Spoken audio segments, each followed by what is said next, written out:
Thanks for watching CBS 8 Plus and welcome to this Throwback special. I'm Marcella Lee. We have been broadcasting for more than 70 years, sharing so many memorable moments that matter to our San Diego community and beyond. In this Throwback special, we're looking back at an institution that has seen a lot of changes through the years, San Diego State University. From a growth spurt in the 1950s to the chaos of the first day of classes in the 1980s, join us on this journey through the decades on Montezuma Mesa. We begin in September 1958, when then San Diego State College was expanding rapidly with more than 10,000 students registered for the fall semester. In August of 1958, San Diego State College was rapidly growing as major construction projects were underway. Several hundred construction workers were hired to work on 5 new buildings. All were scheduled for completion in the fall of 1959. 5 dormitories and the geology-chemistry structure cost $3.5 million each. A physics addition cost more than $1.5 million. A 4-story library annex was expected to be ready in December of 1958. That cost $1.5 million. The cafeteria and bookstore were finished and looking beautiful. The fall semester began in September. New female students were welcomed at a Coca-Cola party. The original script from our News 8 archives called it informal, but not by today's standards. They were beautifully dressed. It was a record high enrollment that year with more than 10,000 students registered. One of the new freshmen was future CBS 8 weather reporter and Hollywood bombshell Raquel Welch, who registered in the speech arts section. Raquel Tejada, as she was known then, was an 18-year-old La Jolla High School grad. This was a newsworthy event as she was the newly crowned Maid of California and fairest of the fair. The growing college added 65 new full and part-time faculty members to its staff of 507, and that's the way it was in the fall of 1958. So great to see that black and white film footage. Now let's move on to the 1960s. Here's a glimpse into campus life, starting with the football team gearing up for the 1965 season. They were in great hands with Coach Don Coryell, who was posthumously inducted into the Pro Football Hall of Fame in 2023. Our John Howard reads the original script from 1965. The competition is wide open out on Montezuma Mesa these days. Preseason drills continue at San Diego State College with some 50 aspiring Aztecs working out under the watchful eyes of Coach Don Coryell. Quarterback Don Horn hands off to tailback Nathan Johns on this play. Coryell says his defensive line is fairly well intact, but the offense needs remolding. The Aztecs lost 17 Lettermen last June, and many of them were stars on offense, as scrimmagers compete for varsity positions for the season opener against the University of Pacific September 18th at the Aztec Bowl.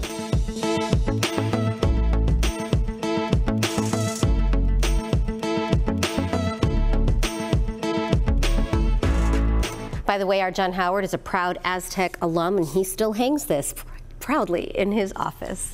Next up, a touch football game and the opening of Aztec Center, the epicenter of university life for decades to come. This was a touch football game to benefit the Heart Fund. Pledge classes of Sigma Phi Epsilon fraternity and Alpha Chi Omega sorority competed in the game to raise funds for the Heart Association. Students at the college contributed freely to the request of volunteers who passed through the crowd during the course of the game.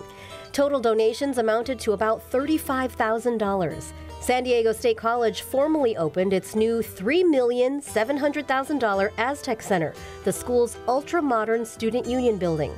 Terry Flanagan, Associated Student President, accepted the building for the students from architect Robert Mosher. State College President Dr. Malcolm Love said the project, a major asset to the college, was the result of many years of work by thousands of students and faculty members. The building is 100% student-financed, self-sustaining, self-liquidating, and non-tax supported. Patty Heighton, Miss San Diego, a sophomore at State, cut a ribbon to place the building in use. The center features a restaurant, snack bar, a large hall for dances, lectures and assemblies, and a total of 8 lounges. 30 years of planning and preparation culminated in the dedication. It was in 1974 when the school changed its name to what we call it today, San Diego State University. In 1977, the student population had grown to more than 30,000, but that only added to the challenges of finding parking and getting to class on time. CBS 8 has a tradition of covering the first day of school, and these are some of the stories we covered from the 1970s and 1980s. First day of school's confusing almost anywhere, but here at San Diego State it's particularly confusing this year because of the near record number of enrolling students. As of today, we had registered 30,739 students. And late registration, you expect how many? We hope late reg will bring us between 500 and 600 additional students. How would this compare to last year's registration?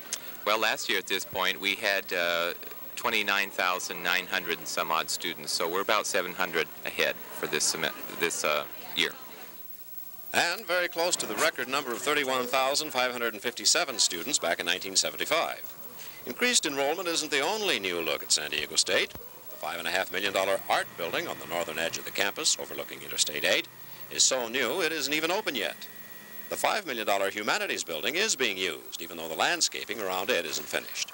That landscaping, by the way, will aggravate an old problem here, parking. The lot between the Humanities Building and the Aztec Center is going to be turned into a grassy People's Park, which means there will be 250 fewer parking spaces for cars. Also getting facelifts are the Central Mall and the Central Green. As inconvenient as these new construction projects may be, students aren't complaining. They're too busy scrambling to sign up for classes before they're filled. In this respect, there's really nothing new on this first day of the new school year at San Diego State University. This is Shirley Klum reporting for TV8 News. The official end of summer is still a ways off, but for some 33,000 San Diego State students, it ended abruptly this morning at 8 o'clock with the start of classes. You know, it's been a couple of months since students finished the spring semester, but it's surprising how little things have changed over the summer. Let's take, for example, the front page of the Daily Aztec. First, the flag story, which says that parking situation is getting worse. One look at the crowded roads and the overflowing parking lots and you can see the problem. But ask any alumni and you'll find it's nothing new. At the start of this new semester, American hostages are still captive in Iran. And the Aztec shows more trouble is expected from Iranian students on campus. Again, nothing new. But how about all the students? The fashions haven't changed drastically over the summer. Skimpy is still better. And as for wide-eyed freshmen, they're still confused. My classes got all mixed up, so I have to find classes that I can crash. And I just tried to crash a philosophy class, and I can't fit in. So now I have to find another one, and I don't know what I'm going to take. And transfer students are no less overwhelmed. Well, it's pretty scary. There's a lot of people, and wow, I don't know hardly anybody yet, but it looks like there's going to be some good times coming up ahead. In the bookstore, students still wait to buy books until the start of classes, and as one might expect, the cost has gone up since last year. And so has enrollment. There are an additional 2,000 students crowded into the campus this semester, and a few of them have even started to study. Lauren Nancaro, News 8, SDSU. If things seem crowded today at San Diego State University, it's only because they were. A lot of students school officials expected wouldn't be returning this year came back after all. 33,466 was the head count on this first day of class. That translates into nearly 25,000 full-time students, the school's capacity. The effect of overcrowding was obvious to most students. The problem in the classrooms is that there are more students to take the courses than there are courses to be gotten. There must be hundreds of people crashing Spanish classes. I just wish they had more classes. Crowded parking lots were easy to find. The school sells more parking stickers than it has spaces. The idea is that there will be a lot of dropouts as the year progresses. This is still the most popular academic spot on campus, the Business Administration Building. Some figures show that more than 40% of the students on campus are business majors. In business classes and most others, it was standing room only, but students said teachers were very cooperative in letting them sit in on classes where they weren't registered. Those who wanted to be sure to get a seat could be found waiting in hallways hours before class started. School officials say they expect things will settle down somewhat about 3 weeks from now, when the period to add and drop classes will be over. For some students, that definitely won't be soon enough. Bridget Asaro, News 8, San Diego State. The early morning overcast typified the way many students felt on this first day. Everything's a fog.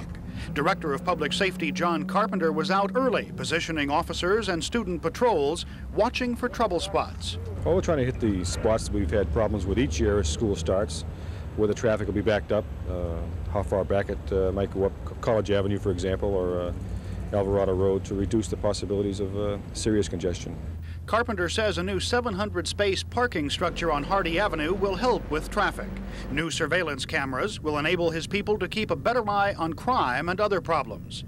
The expected enrollment is 31,634, 5% below last year because the university closed admissions March 21st, the earliest ever. Fees are up this year, $75 for a full-time student. The new total of $454 still represents only a small portion of the estimated $3,500 it will cost to educate a student at State this year. Some things are not new. The bookstore is mobbed opening day.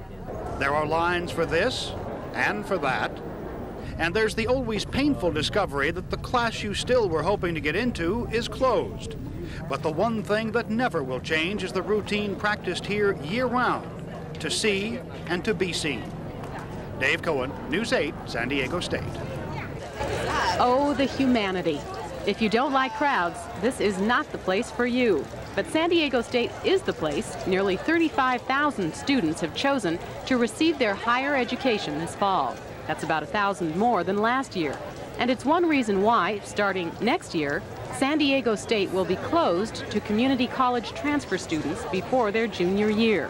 We can't support everybody who wants to come to school here, and so we have to impose restrictions and limit certain categories of people who will be able to apply. But perhaps the most important number here is 11,663. That's how many parking spaces there are on campus. One thing strikes you about San Diego State students right off the bat. A lot of them must be incredible optimists. They actually think they're going to find a parking space out there. It's terrible because I'm working in the Commons and I've been here for 25 minutes driving around and I'm late. It's pretty horrendous. This is my first day of school and it's not too easy to find. I'm late for my class right now. But at least he's got a class to go to. State offers 5,400 classes a week, and even that's not enough for this burgeoning student body. Didn't get two of my classes, that's usual. Usually you just have to crash on the first day. So that's what I'm waiting for right now, is to crash my classes. Crashing, or sitting in on classes in hopes someone who's actually enrolled will drop out. It's a way of life at San Diego State, and persistence pays off. Everything usually settles down in the parking lots and the classrooms after about 2 weeks, which still leaves State with its biggest problem. It's a campus that's just too popular. Jody Hammond, News 8, San Diego State. Wow, what a great look at all those first days. Okay, college life isn't all about academics, of course. Students need to let off some steam on the weekend, and fraternity parties were the place to be. They could get a little rowdy, and not everyone was happy about it. That's why our reporters showed up at some of these parties in the 70s and 80s. Parties are a common occurrence at San Diego State's Greek Circle, and for years neighbors living in the area have complained about the noise. Lately, residents say it's gotten worse.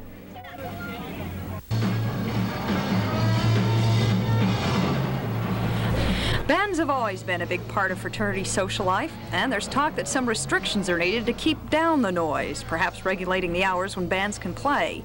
But some fraternity members we talk to say that's ridiculous. They say fraternities should regulate it on their own. We're standing outside the TKE party room, where fraternity members tell us they spent over $10,000 to soundproof the room. These used to be sliding glass doors. They replaced them with a solid brick wall. Members of the TKE frat think they've done their part, and they say they've been unfairly criticized. Well, what's happening is certain other fraternities are making a lot of noise, and instead of going to those fraternities, they're just putting a blanket all over all of us and saying, well, you can have 2 a semester now, no matter what your noise is, no matter how good you are. No matter if the neighbors complain, if they keep complaining, we'll shut you all down. And here we went out and put all this money out, and here they're telling us that maybe, you know, it was all for nothing. We just wasted $10,000. Friday night is usually party night, but for San Diego State fraternities, having a party isn't so easy these days. Seems noise is a big problem, and residents in the area saw to it that the noise level is controlled. Otherwise, frat houses can forego having parties altogether. There was a time when fraternities on the San Diego State campus could have as many open parties as they wished. They're now limited to just 2. Tonight, the Lambda Chi Alpha House held its last rush party for the year. Earlier, a city noise inspector perused the house, checking the noise level, which now cannot exceed 70 decibels. Surprisingly, Lambda Chi Alpha claims the new rules are helping to change its bad habits. I think fraternities are changing and having to take more responsibility. And if they're going to survive into the 80s, they're going to have to change a little bit. College officials say the new rules and regulations will hopefully ease the friction between frat houses and college area residents.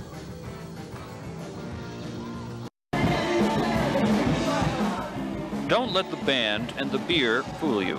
Rush these days is a serious business.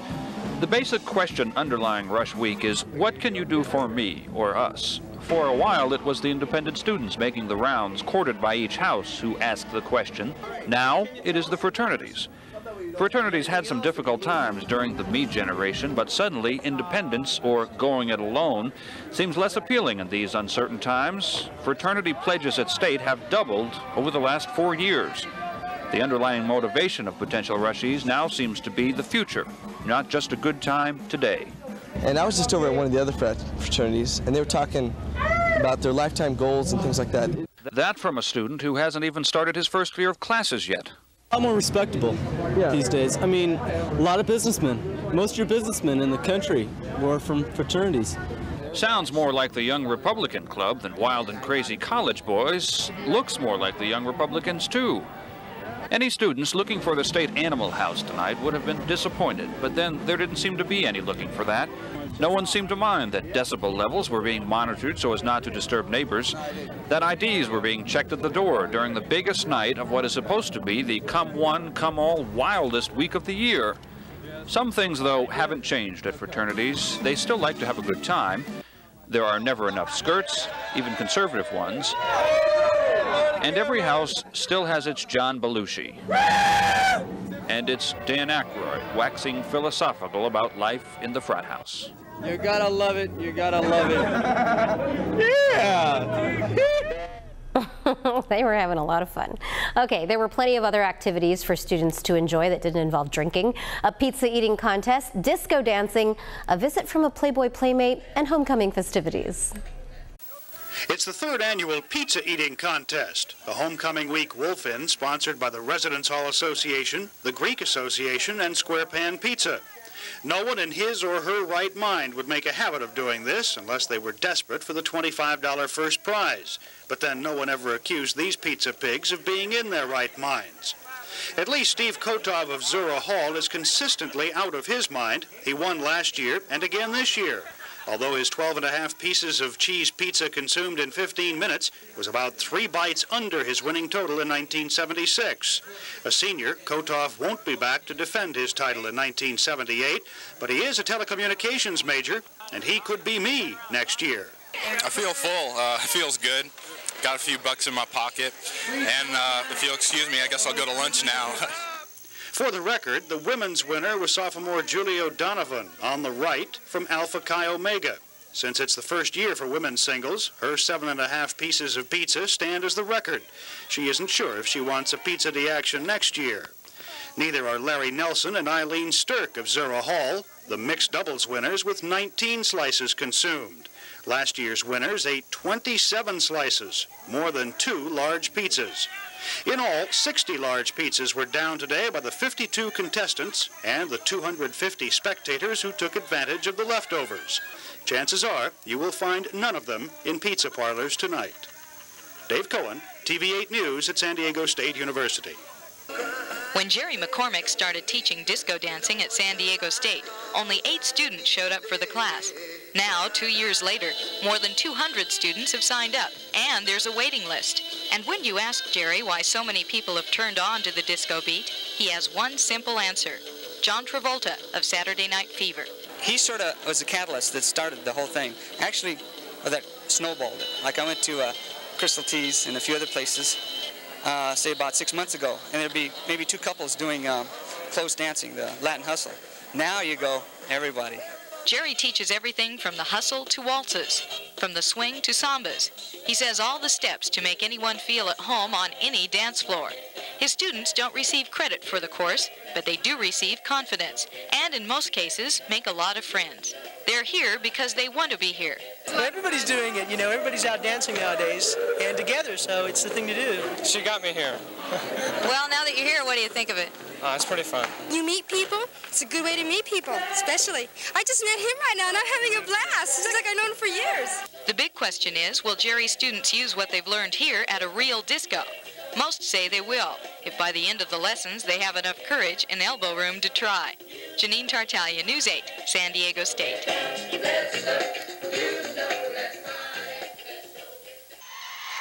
Everyone likes to get a Valentine, and these young men from San Diego State are no exception.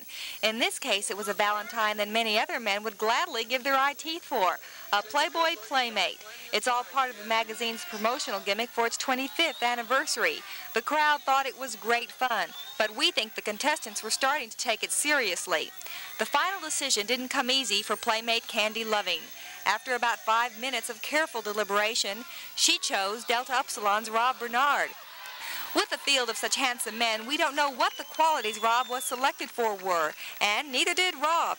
Well, personality didn't have too much to do with it, you know, because you're just standing there, you know, but have you ever been in a... Because I asked her, and she really didn't have any answer to say, because, you know, a lot of people are yelling at her and stuff. Have you ever been in a beauty contest before? No, never.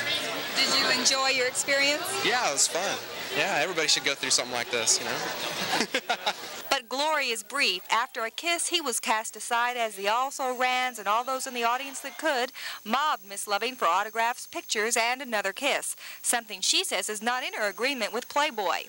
It happens in every city you go to. No, it doesn't. I don't usually kiss the people. Why? Does it bother you? Well, this is the first time it's happened. No, it didn't bother me at all. It's fun.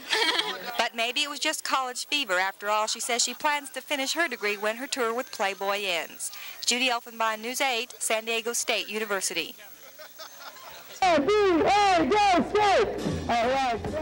This all had the look of early 1960. Kids gathered around a bonfire, short hair, long skirts, cheering and just basically whooping it up with fellow college mates. Think I'm kidding? Take a look. This is the 1962 homecoming parade. Kids were displaying what was to return to San Diego State some 20 years later, school spirit. S-A-N-D-I-E-T-O! San Diego! Go! Go!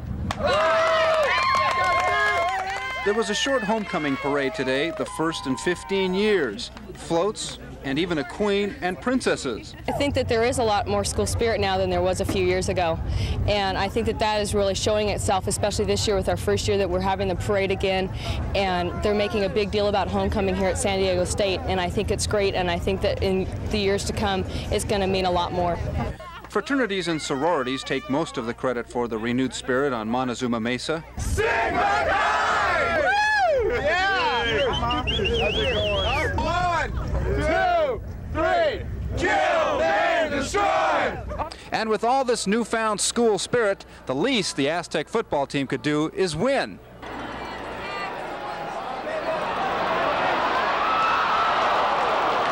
They tried, they always do. Let's hope the spirit doesn't die, even though the team 20 years ago used to win homecoming games. Carlos Amezcua at the stadium. Go Aztecs. Thank you so much for watching this Throwback special. To see more throwbacks like this one on CBS 8+, click on the News tab at the top of the screen. I'm Marcella Lee. We'll see you next time.